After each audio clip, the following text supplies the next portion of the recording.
Il a beaucoup rigolé, mais maintenant c'est à lui.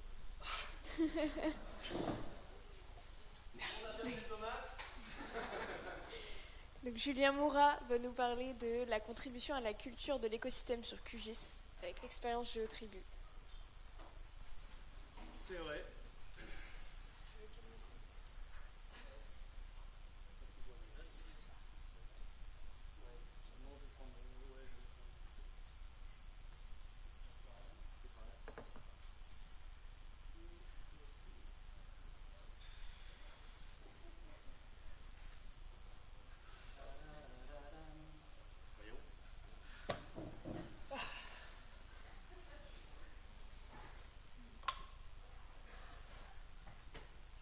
Oh, on n'est pas bien là.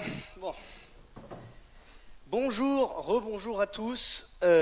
Donc une dernière intervention, voilà, qui va essayer de conclure la journée et amorcer la soirée. Comme je suis un peu bavard, je me suis permis de modifier à la volée le créneau horaire, mais a priori je devrais tenir. Donc moi je suis Julien Moura. Là je vais parler avec une casquette, la casquette Géotribu.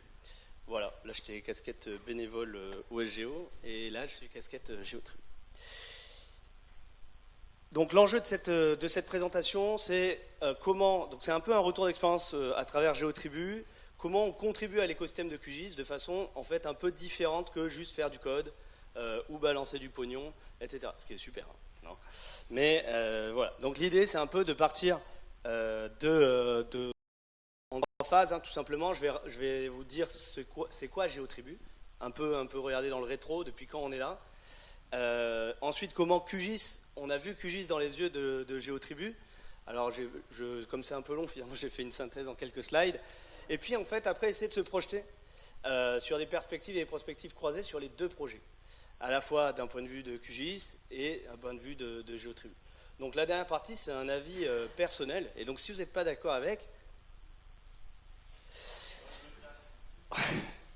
Alors d'abord, Géotribu, c'est quoi? Bon, un micro-quiz, vous avez vu, on a l'habitude, c'est une culture de groupe. On fait des micro-quiz, mais je vais passer vite parce qu'on a plus le temps, il y a des trains à attraper. Donc, est-ce que c'est un nom de domaine, une association, une société d'association mixte? Ouais, une faute de frappe. Une scope, un regroupement spontané de personnes, une société écran ou un média spécialisé?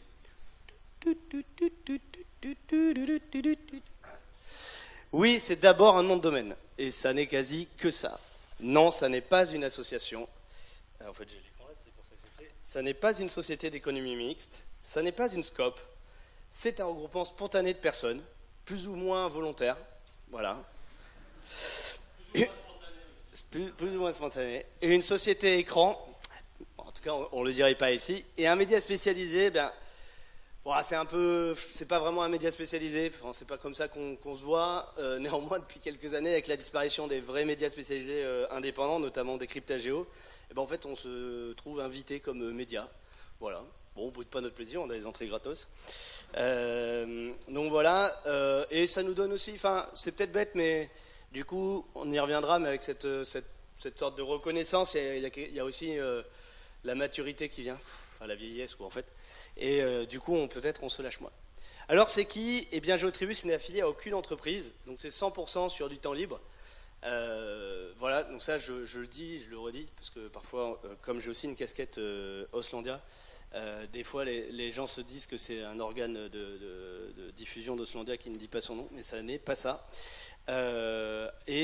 Comment ça fonctionne en termes de nombre de personnes? C'est vraiment un noyau, on est quelques-uns. On est plutôt... ensuite, il y a une dizaine de satellites, plus ou moins réguliers.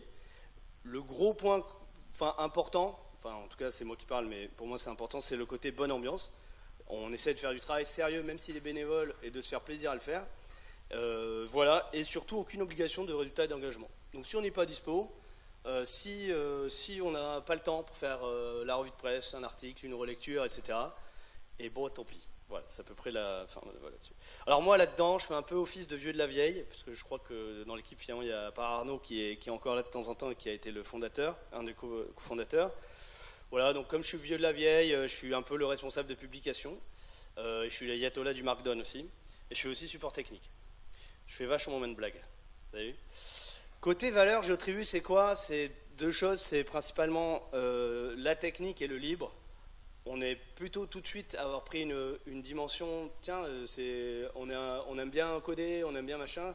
Au début, c'est venu, si vous regardez les vieux trucs de GeoTribus, c'était très Google Maps. L'API Google Maps était ouf, dans les années 2006, etc. Permettait de faire énormément de choses. Il n'y avait pas tant de ressources francophones là-dessus. Il y avait l'API Géoportail aussi. Et voilà. Et on a aussi une charte déontologique auquel on tient, qui est plus ou moins écrite finalement, et du coup qui part sur, on ne fait pas d'autopromo, pas de communiqué de presse ou de trucs copier-coller, ouais, je fais un tuto sur le blog technique de ma boîte, regardez, paf, ah, il est en Markdown, ça marche bien. On essaye d'éviter, et là, dernièrement, on est un peu confronté un petit peu au contenu généré par IA. Nous, on n'est pas trop là pour ça, pour publier ça, on est plutôt à la limite pour les nourrir en amont, j'y reviendrai vite fait. Il y a une relecture collaborative, c'est quelque chose qui a été mis en place assez tôt finalement, quand je suis arrivé. Et c'est assez cool. Aujourd'hui, elle fonctionne sur des bases techniques qui sont un peu dures. Mais voilà. Et encore une fois, on a choisi, plutôt ces dernières années quand même, de partir sur la qualité. Alors attention, ça ne veut pas dire que tout est parfait et tout. Mais l'idée, c'est pas de faire un max de contenu, de publier le plus souvent possible, de popper sur les réseaux sociaux, etc., etc. Ça se voit, les articles sont longs, trop longs parfois, peut-être pour certains ou certaines, mais voilà, l'idée c'est vraiment de prendre le temps et de se dire tiens, on a bien fini de parler de tel sujet, on a pris le temps, etc. Voilà, le ton est libre en théorie, mais comme je disais, la visibilité qu'on a, toute relative, elle impacte un peu notre sens critique, en tout cas moi c'est quelque chose que je ressens, notamment pour ménager les susceptibilités. Que ce soit sur des organes un peu publics et après ils m'envoient un mail en mode attends, c'est quoi ce gros bâche sur mon institut dont l'acronyme est en 3 lettres, dis donc t'as fait une vanne sur ça, qu'est-ce que ça veut dire, c'est pas vrai, machin, etc. Même QGIS d'ailleurs, oui, oh là là, vous dites que ça c'est pas bien, bah oui, bon voilà. Donc après, la ligne éditoriale, elle implique une gestion de ses casquettes et de ses identités. Donc Guilhem l'a dit, il alterne entre OpenGIS et GeoTribu et autres. Moi, par exemple, c'est pareil. J'écris jamais sur ce que je peux faire à côté, même à Auslandia. Des fois, c'est frustrant parce qu'il y a des trucs vraiment cool. Et des fois, c'est bien parce qu'il y a des trucs où je me suis raté. Mais voilà. Et en fait, ça permet d'éviter les insinuations. Alors le jamais, peut-être que des fois, je le fais inconsciemment, mais c'est pas le sujet. Voilà. Donc la mission, c'est être francophone, c'est occuper l'espace informationnel. Donc l'espace informationnel, j'appelle ça, c'est quand on fait de la veille, on fait une recherche sur tiens, j'ai besoin d'un outil pour mon marché, pour je sais pas, faire un PSMV, un PLU, etc. Et ben en fait, pour nourrir les moteurs de recherche, parce qu'on s'arrête aux 10 premiers résultats, et bien il faut que des gens aient écrit quelque chose qui soit référencé, correctement référencé, qui ait été publié sur les réseaux sociaux, qui ait eu un effort de diffusion. Et qui veut dire qu'il n'y a pas que les éditeurs propriétaires qui vont réussir. Et souvent, en tout cas nous qu'on a commencé, c'est moins vrai maintenant, la communication dans le libre, c'était quelque chose de très honteux, presque encore aujourd'hui. Je trouve que si on parle de marketing pour marketer des projets libres, oh là là, non, mais dans Vim, on lit très bien les communiqués. Donc voilà. Et l'idée aussi du GeoGeek, du côté technique, c'était de l'empowerment. C'est-à-dire de dire tiens, on donne les moyens de comprendre ces outils libres, comment ils fonctionnent. Enfin, on aide, on n'est pas non plus l'alpha oméga, il y a plein d'autres sites, mais en tout cas, on essaye d'avoir ce truc-là. Et structurer une culture du libre dans la géomatique française, je ne sais pas si c'est une réussite, en tout cas, ça fait partie un peu de ce truc-là quand on écrit ou quand on réfléchit, qu'est-ce qu'on met en avant, c'est un peu cette idée. Et puis accompagner les professionnels dans la veille, parce que quand c'est gratuit, les gens nous lisent plus facilement. Alors, GeoTribu, c'est combien? Texte à trous. En fait, c'est un bug de reveal, mais c'est un texte à trous quand même. Ça nous revient 15 € par mois, hors des extras de temps en temps, notamment quand Guilhem achète des bobs, des stickers ou des choses comme ça. On a une cagnotte Tipeee et une cagnotte LibreAP, mais honnêtement, on ne la met pas énormément en avant. Des fois, il y a des gens qui nous ont balancé de la thune. Super, enfin de l'argent, pardon, excuse-moi.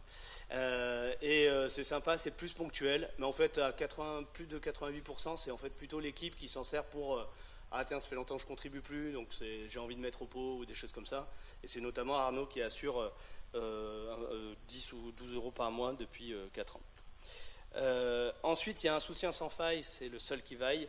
C'est GeoRéseau qui nous prête un serveur pour les images et qui est bien utile. Et puis soutien ponctuel que je précise quand même, Dans le cadre de Grand Open Source, qui est un mécanisme interne à Oslandia, le projet Géotribu a été élu en 2023, je crois. Il se marquait. Et donc j'ai pu y consacrer 7 jours sur mon temps professionnel. Mais pareil, ça ne veut pas dire que Oslandia avait une vue sur ce que je faisais. Enfin, c'était vraiment ce que... Voilà. Et je l'ai fait pas à rédiger, mais à consolider le projet, la partie technique. Bon, en ligne de vie, je vais passer vite. Hein. Globalement, c'est vieux. 2008, c'est ça que tu as dit, Guillaume, tout à l'heure, le premier, ou 2006. Voilà, à l'époque, ça s'appelait Catalogue SIG. Ah bah, ça faisait rêver. Hein. Donc voilà, 2008, 2010, 2013, on a beaucoup évolué à partir de 2010. On a créé le format revue de presse qui a énormément marché. Avant, c'était principalement des tutos. Il y en a pas mal ici dans la salle qui sont passés, et donc je remercie toujours. Et puis 2017, comme on donne des leçons techniques dans le tuto, on n'a pas fait de sauvegarde de base de données. Donc ça a craché, et donc voilà, on est passé un peu pour des nazes. On a mis beaucoup de temps, 3 ans, et puis en 2020, j'avais un peu de temps, voilà, comme en ce moment là. Puis j'ai dit bon allez, c'est reparti. On s'est motivé à quelques-uns, mais c'est surtout Bibi en fait qui a fait le truc. Voilà, donc le site actuel est de retour depuis 2020. Quelques chiffres. On a un site principal, on a plein de sites en termes d'interface. Je crois qu'on en a trop fait. Voilà, on a même un outil en ligne de commande. Le plugin pour ArcGIS était une blague, désolé pour la personne qui y a vraiment cru. On a donc un plugin pour QFill qui est en fait QChat, mais bon, il s'appelle Géotribu pour l'instant. Il y a une newsletter et 3 réseaux sociaux. Côté technique, nous, tout est open source. Tous les contenus aussi sont publiés.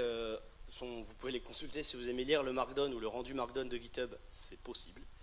Voilà, voilà, donc nous on a 9500 commits, environ 13 000 en tout, donc 9500 c'est 10% de ce que fait QGIS, mais bon, nous au moins les nôtres c'est des commits conventionnels et propres. Voilà, après techniquement c'est du Python, du matériel, beaucoup de CI/CD parce que le YAML c'est la vie, surtout quand voilà, et des bots pour que quand quelqu'un a mal écrit, ce soit quelqu'un d'autre que moi qui le lui dise. Voilà, quelques chiffres en fréquentation, c'est pas très important, juste qu'on fait quand même un vrai effort sur le référencement et web sémantique. L'idée c'est vraiment que ce que les gens prennent du temps à écrire, c'est long d'écrire, c'est vraiment long de consolider, d'accoucher d'un article ou d'une série d'articles pour ceux qui aiment passer leurs vacances à faire de la topologie ou de la géométrie.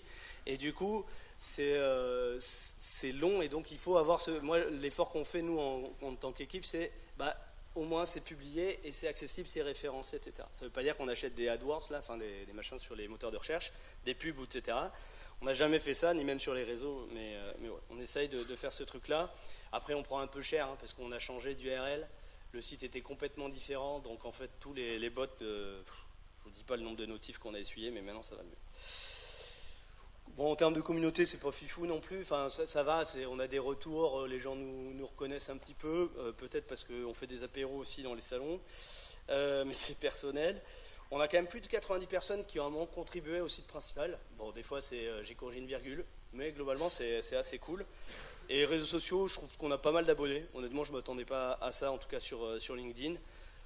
En vrai, je ne regarde pas trop, mais je trouve que moi, je suis assez déçu du nombre d'engagements. C'est-à-dire que je pense que les algos, comme on ne paye pas et que c'est pas... voilà, en fait, le truc qui a le plus marché, c'est quand on a fait un gros titre putaclic, un site à clic, pardon. En janvier, et alors là d'un coup on a explosé les scores. Bon, c'était plus une expérience et pour avoir le plaisir d'avoir Régis au téléphone, mais du coup c'était pas fou quoi. Voilà, alors je passe à la deuxième partie, QGIS dans les yeux de Géotribu.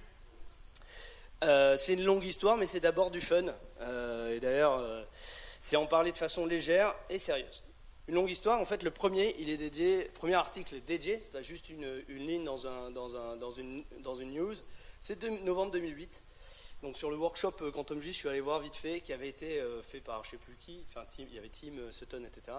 Mais côté francophone, c'est donc Yves Jacolin de Camp maintenant, qui l'avait traduit sur son site gloob.org.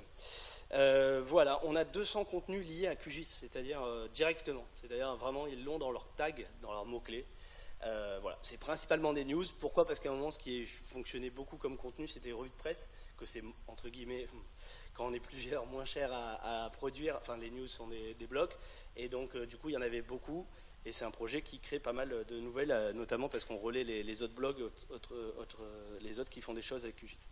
Et environ autant où il y a de contenu, où il y a QGIS en secondaire. C'est-à-dire, par exemple, sur le Vendée Globe, c'est pas vraiment QGIS qui est au milieu, mais à la fin, c'est on se sert de QGIS pour visualiser, pour utiliser le projet, pour avoir une démo, etc.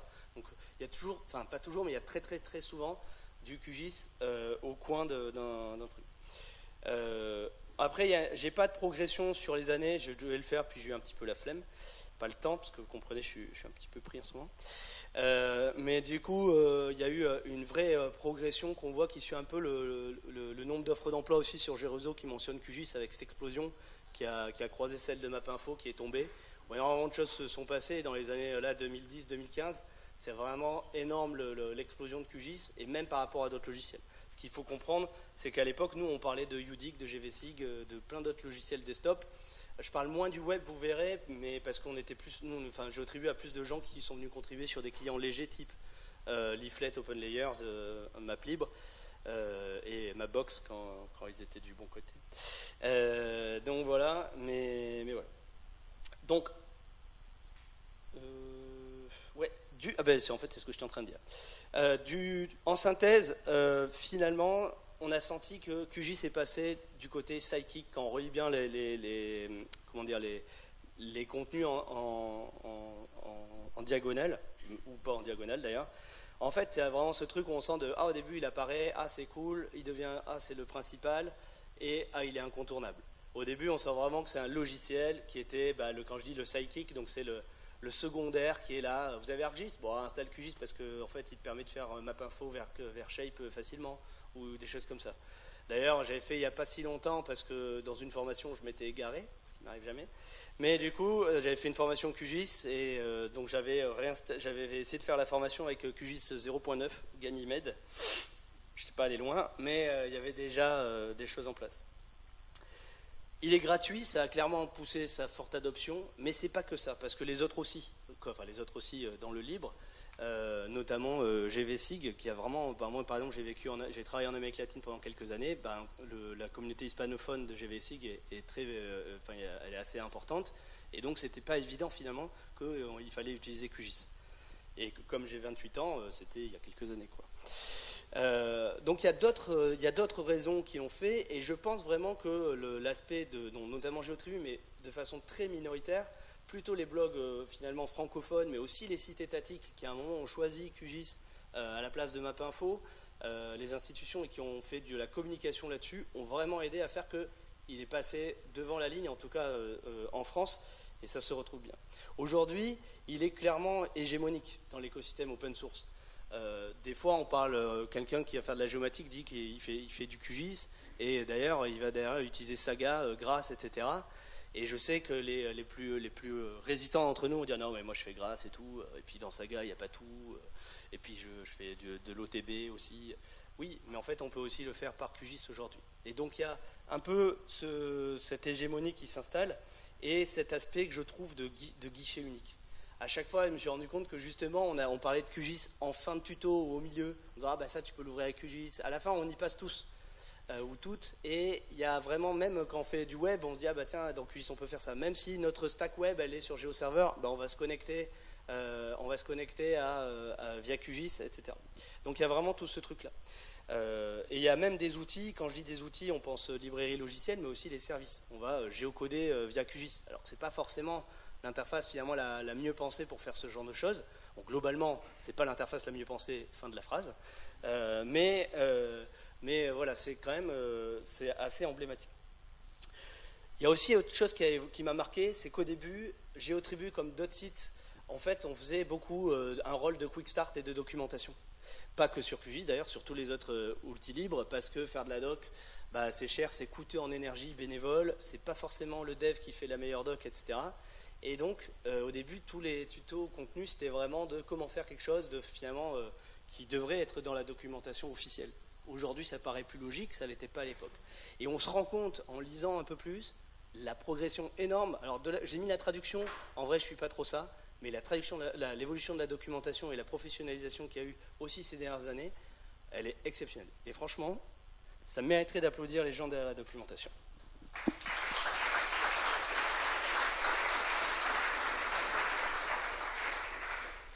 Arissou, tu transmettras à qui de droit. Voilà. Alors ensuite, QGIS, c'est aussi se rendre compte que ça part dans tous les sens. Alors c'est bien, parce que c'est le bazar, c'est le projet communautaire. On sent bien cette identité-là. Malgré tout, il y a ce truc de la communication est disparate. Alors je suis peut-être influencé par des discussions que j'ai eues. Maintenant, je suis plutôt baigné dedans. Ou si tu n'es pas à la 18e mailing list et si tu n'as pas suivi le canal Telegram qui te renvoie vers un chat Matrix qui en fait est mirroré sur je ne sais pas quoi, ou le groupe Signal, et bien en fait tu n'as pas vraiment l'info. Ou alors du coup il y a 36 personnes qui parlent forcément de la même chose. Alors qu'il y a des très beaux efforts.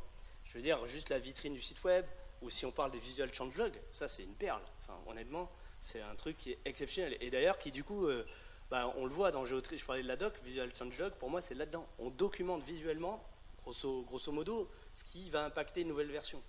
C'est génial, c'est-à-dire nous au Géotribue, on le voit direct, d'un coup il n'y a plus de news de « Ah ouais, alors voilà ce qu'il y a dans la nouvelle version ». C'est voilà le changelog, voilà le Visual Changelog, et globalement nous voilà ce qui nous a marqué.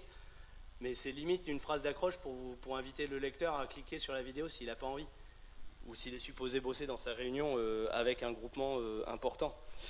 Donc voilà. QGIS, c'est 23 ans. 23 ans de splash screen. Enfin non, j'ai pas les 10 derniers, je crois. C'est quand même un sacré projet, quand même. C'est assez énorme ce qui se passe avec ce logiciel. On pourrait finalement être beaucoup moins à être présent aujourd'hui, à être intéressé à ce qui se fait, etc. Et nous ne sommes que l'arbre qui cache la forêt. Et je trouve vraiment la dynamique vraiment impressionnante. C'est-à-dire que quand je regarde d'autres logiciels et le nombre de logiciels qui se sont éteints, qui ne fonctionnent pas, alors même que le projet a rarement fait et pas parfait dans sa gouvernance, etc. Mais honnêtement, quand on regarde, il est propre, quoi. Niveau gestion communautaire, niveau gestion du dev, du packaging, etc. Oui, au début, c'était... au début. Mais au-delà, donc ensuite, il y a une très belle dynamique. Et souvent, depuis 1-2 ans qu'il y a un dashboard, on met en avant ces chiffres. Bon...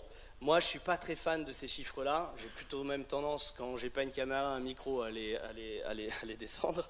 Mais ils marquent une évolution, ils marquent une tendance. Et ils cachent aussi des choses où il y a eu des virages pas toujours bien négociés. Je trouve, en remontant l'expérience, au moment dans Géotribue, on me parle vraiment de tous les plugins sont pétés. Voilà, ce passage de la 3. On ne sait pas trop, on nous dit d'installer la 3 ou la 3.4, mais en fait, ça ne marche pas bien. Et en fait, il faut attendre la 3.16. Sauf que le projet n'assume pas ce côté qu'il s'est passé 2 ans et demi avant qu'on ait une version qui fasse le taf en termes de qualité, en termes de production, c'est-à-dire en conditions de production. Je ne parle pas de juste « Waouh, je suis un géogeek de Géotribue, j'installe la dernière version et je vois ce qu'il y a, waouh, ça pop, c'est super ». Ben non, bonjour, je dois produire des cartes, et donc si j'installe une mauvaise version et que ça plante, c'est fatigant en fait.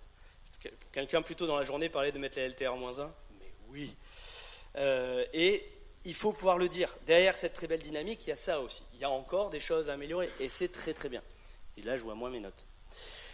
Il y a aussi un autre truc qui, moi, m'a marqué, c'est quand je parlais de la communication, la vitrine web. Depuis 1 an, grâce au travail de Lova et donc aussi qui a Cartosa, le travail est incroyable sur les sites web, je trouve. Il y a des critiques à faire, etc. Mais honnêtement, l'identité et la vitrine est à la hauteur du projet. Alors, dans des succès, je pense qu'il y a eu la modularité et la facilité de développement des plugins. C'est revenu plusieurs fois, notamment dans le laboratoire LETG, qui l'a très bien dit. C'est facile de faire un plugin. On n'a pas forcément besoin d'être dev. D'accord. D'ailleurs, le premier tuto était de mars 2010 sur Géotribue. Je ne sais pas s'il y en avait un avant dans la communauté francophone. N'allez pas dessus. D'accord. Il n'est plus du tout à jour. Allez plutôt sur le contenu de Nicolas, qui est super et qui a fait un atelier hier. Mais n'oubliez pas, toutes les 5 minutes, une session QGIS est tuée à cause d'un plugin mal développé. Donc, voilà. Hein? Et j'ai mis Qtribu pour être poli, parce que c'est celui de Géotribue, donc j'ai le droit de le bâcher. Mais j'ai une liste. Voilà, et je passe à la 3e partie. Je sais qu'il me reste 1 minute, donc c'est complètement illusoire, mais je vais partir assez vite, perspective et prospective. Je pense qu'en fait, l'enjeu du projet QGIS aujourd'hui, c'est de sortir du garage et du bricolage. C'est un changement de culture dans le projet qui va des devs, mais aussi des utilisateurs avancés, peut-être même au PSC. Attention, je suis dans la partie avis personnel, ne jetez pas tout de suite. Voilà, c'est associé à assumer son rôle de logiciel leader. Aujourd'hui, il y a Dynamics sur la sécurité, donc c'est porté par Osmondia et OpenGIS, mais vraiment, je pense que c'est un sujet qui est important. On voit des évolutions, par exemple aussi chez Lutra, sur le modeler, etc. Vraiment aller chercher affiner des choses. je vais pas nommer 3 boîtes parce que j'ai pas pris le temps, mais c'est vraiment assumer ce logiciel leader et aller chercher des nouveaux usages. Assumer un QGIS ETL, assumer une plateforme QGIS complète. S'inspirer d'autres projets d'importance pour se confronter aux enjeux. Aujourd'hui, j'ai l'impression que la dynamique à QGIS communautaire, et notamment dans ce que moi je peux en voir à l'extérieur quand même, parce que je reste assez extérieur, on est un peu fragile par rapport à tous les besoins qui viennent. Les entreprises qui nous demandent, qui demandent aux projets de justifier les certifications, etc. C'est normal, c'est la rançon du succès, mais c'est cher et franchement, les bénévoles prennent cher. Donc on est un peu sur la corde. Oui, elle craquera pas parce qu'il y a plein de gens derrière, mais il y a quand même ce truc à se dire, là, il faut réfléchir à comment on s'organise pour tenir cette charge qui ne cesse d'augmenter. C'est bien de regarder les chiffres monter, mais c'est peut-être un moment de se dire, comment on fait dans 5 ans, en fait? Une fois qu'il y aura 3 fois la somme d'installation et avec des typologies différentes. Encore une fois, un Julien Moura qui installe sur son Linux en recompilant QGIS pour faire son tuto, ça, c'est rigolo comme utilisateur. Mais c'est pas ça qui va challenger le projet. Il y a d'autres projets, on avait parlé de Blender ou de choses comme ça. Mémoire, même si je dis peut-être des bêtises, je peux aller voir pour la presse, qui ont fait d'être. Enfin, vraiment recentrer le projet, je trouve, au niveau des utilisateurs et de les placer au centre de la culture du projet. C'est un truc qui m'est cher, mais même si aujourd'hui je travaille au Slandia et que je connais beaucoup de développeurs, enfin pas mal de développeurs de cœur, de QGIS, etc., je trouve le projet trop centré sur les développeurs cœur. Je trouve qu'on n'arrive pas à avoir accès aux utilisateurs, on n'arrive pas à consolider ça. Notamment, ne serait-ce que les modes d'échange avec le PSC, par exemple le mailing list, dans lequel on ne peut pas mettre d'images, des choses comme ça. En fait, je pense qu'il y a vraiment des steps à passer et je rejoins du coup mon point d'avant. Mais vraiment, je le sens comme ça. Et pas oublier qu'en fait, c'est dur de faire des cartes. Encore aujourd'hui, c'est dur de faire des cartes avec QGIS. Là, on maîtrise tous, on fait partie dans le public de QGIS, on est plutôt d'utilisateurs avancés, voire en fait, on lit le code de QGIS pour savoir comment ça doit marcher dans l'interface. Oui, j'ai des gens qui font ça dans ma boîte. Du coup, c'est bien, mais en fait, c'est dur de faire des cartes avec QGIS. Pour avoir donné des cours encore récemment d'initiation, je trouvais super intéressant l'intervention aussi sur l'école d'archi. Putain, c'est dur, quoi. Il y a tellement de concepts qui viennent avec que c'est dur. Je sais, j'ai dépassé. Donc, notamment, un des challenges que je vois, c'est concilier les publics. J'ai l'impression que je pense pas être le seul, mais j'ai l'impression qu'on a du mal à se parler entre la sphère des devs cœur, des devs de plugins. Alors je ne parle pas forcément de dev plugin qui fait un plugin dans son bureau tranquillou pour son usage et puis en suivant un tuto de GeoTribute 2010, erreur. Mais voilà, de gens qui développent des plugins de façon régulière, des contributeurs que j'appelle périphériques, mais néanmoins, mais franchement la doc, le manuel et tout, la traduction, ça fait vraiment partie de la clé du succès. Les utilisateurs avancés et réguliers, les nouveaux venus et les autres. Et comme disait Jean-Paul Sartre, putain, quel enfer les autres. Il n'a pas dit comme ça, je crois. Mais voilà. Pour moi, le challenge, c'est de les réconcilier, de les concilier et de les réconcilier. Donc, il y a la communication, qui est franchement bonne et pas mauvaise. Mais je pense que le projet QGIS ferait mieux aussi d'aller dans l'animation. Quand je dis le projet QGIS, attention, c'est pas le PSC, etc. Ça en fait partie. Mais pour moi, c'est un peu nous. C'est les gens qui sont prêts à mettre du temps un peu sur ce projet et à le favoriser quand il s'agit de sectionner. Alors côté GeoTribute, qu'est-ce qu'on peut faire là-dedans? Eh bien, faire la continuité, continuer de communiquer et d'animer, continuer de soutenir les acteurs institutionnels comme le GeoFrance, quand on vient de dire des bêtises dans un micro, s'appuyer sur QGIS pour parler des autres briques de l'écosystème libre. C'est par exemple ce que moi j'essaye de faire quand j'ai parlé de QGIS 4, c'était aussi de donner à voir, tiens, on parle de QGIS, mais derrière, il y a un sacré paquet de logiciels dessous. Et donc c'est intéressant, je trouve, de donner à voir, même si souvent c'est très technique, et donc il faut peut-être trouver une autre façon de le faire. Et justement, peut-être faire moins d'articles techniques. Il est plus, peut-être là, le temps à GeoTribute de dire comment on développe un plugin ou machin. Ça peut se faire dans un tuto ou dans la doc du QGIS plugin templateur. Ceci est un placement de produit. On peut aider à démystifier les dynamiques communautaires sous-jacentes au projet QGIS, qui sont applicables à tout. Je me suis rendu compte, notamment quand je suis intervenu à Métropole de Lyon, que c'était quand même un enjeu hyper intéressant d'imprégner la culture de comment ça marche un projet communautaire. Et même quand on est dedans, on n'est pas sûr de comment ça marche des fois. Et de dire, voilà, sur quelle ficelle on peut tirer, qu'est-ce que ça implique, pourquoi on paye pour ça, pourquoi on devrait payer pour ça, pourquoi on ne devrait plus payer pour ça, etc. etc. Ça, c'est le schéma qui est dans le site officiel de QGIS sur la gouvernance. Honnêtement, et désolé Guilhem, mais on dirait, comme disait Guilhem, c'est un beau schéma, mais on ne comprend rien. Et c'est pas facile à dire qu'est-ce que ça implique. Valoriser aussi... Pardon ? Valoriser les modes de financement.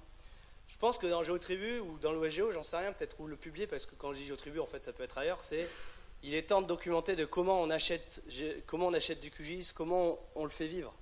Tout le monde sait que c'est pas gratuit à développer, etc. Donc, en fait, allons-y. Comment on fait, en fait? Et il y a aussi d'autres qui arrivent, à la fois pour GeoTribu, pour QGIS. Le monde du libre est plutôt revêche, et je suis content que certains s'aventurent là-dessus, comme Camp notamment, qui a fait un atelier hier. Sur l'IA, c'est des dilemmes, parce que ça fait appel à des valeurs, ça dépend de tout le monde, ça aussi c'est très personnel. Et du coup, il y a vraiment des choses à faire. Est-ce qu'on doit marketer du QGIS comme c'est un client possible pour faire du LLM?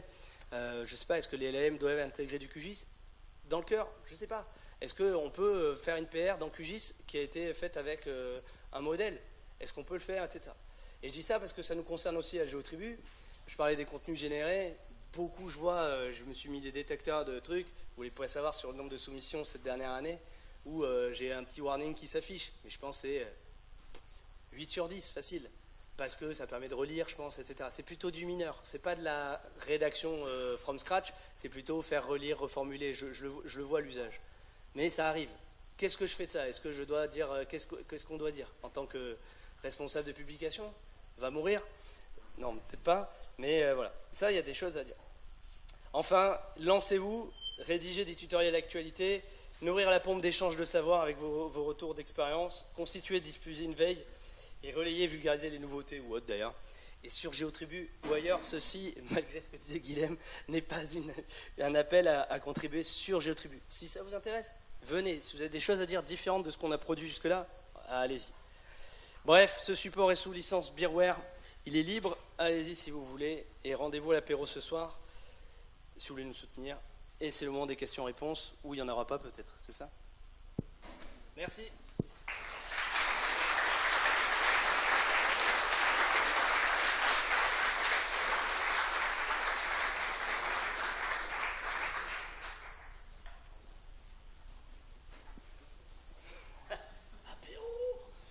Droit de réponse du PSC. Ouais, donc Régis, moi je suis désolé, je suis arrivé tard, du coup j'ai pas trop pu intervenir. Je suis membre élu au fameux PSC dont personne ne comprend rien. Et merci pour ces rappels des points qui font mal hein, sur ce qu'on a du mal à faire en associatif. Le PSC, c'est le comité de pilotage QGIS et qui n'est pas là pour piloter QGIS, comme vous le savez tous, qui est là pour faciliter et garantir que c'est un projet démocratique et ouvert. Et faire que des tâches de basse besogne que vous n'arrivez pas à financer via vos entreprises préférées se fassent. La documentation, t'en as parlé. Soyez conscients que depuis 2 ans, on a réussi à embaucher des salariés plein temps. Donc Lova, qui fait un boulot phénoménal sur la refonte des sites web, et Selma, qui travaille sur la documentation technique, coachée par l'excellent Harissou derrière. Donc c'est grâce à eux qu'on a des docs de ce niveau-là. Et je vous rassure, la feuille de route, c'est de professionnaliser effectivement ces tâches de fond-là, toujours pilotées par un comité bénévole. Et au fur et à mesure que l'on récupérera des moyens d'action, donc via vos donations ou vos souscriptions en tant que membership, donc vous pouvez aller, votre entreprise, souscrire une adhésion de 500 € à 25 000 € si vous avez envie, vous aurez votre logo sur la page d'accueil de QGIS, et vous pouvez le faire par Chorus Pro. Et avec ça, on pourra embaucher des gens et consolider le marketing, la discussion, enfin la traduction, etc. Toutes les choses qui pêchent.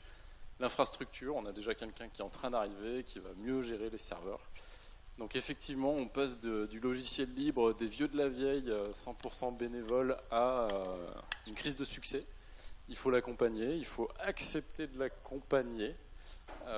Parce que certains d'entre nous veulent toujours rester sur des mailing lists où on ne peut pas mettre des images et qu'on n'arrive pas toujours à gagner du premier coup. Mais voilà, c'est quand même des signes de projets bien portants. Donc moi, je tenais à te remercier sur le bilan qui n'épargne pas les défauts du modèle open source.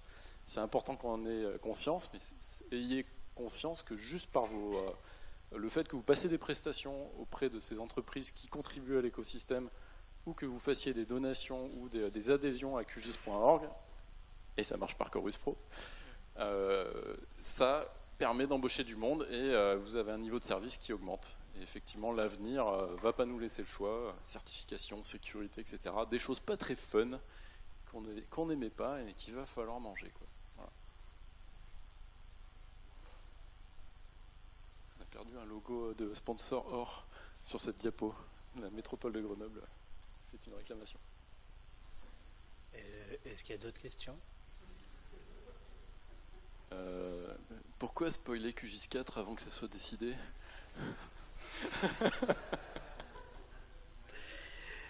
Ceci n'était pas du spoil. C'était une accroche incitative avec des méthodes issues du marketing numérique. Winter is coming. Voilà. L'hiver vient. Des questions? Des blagues?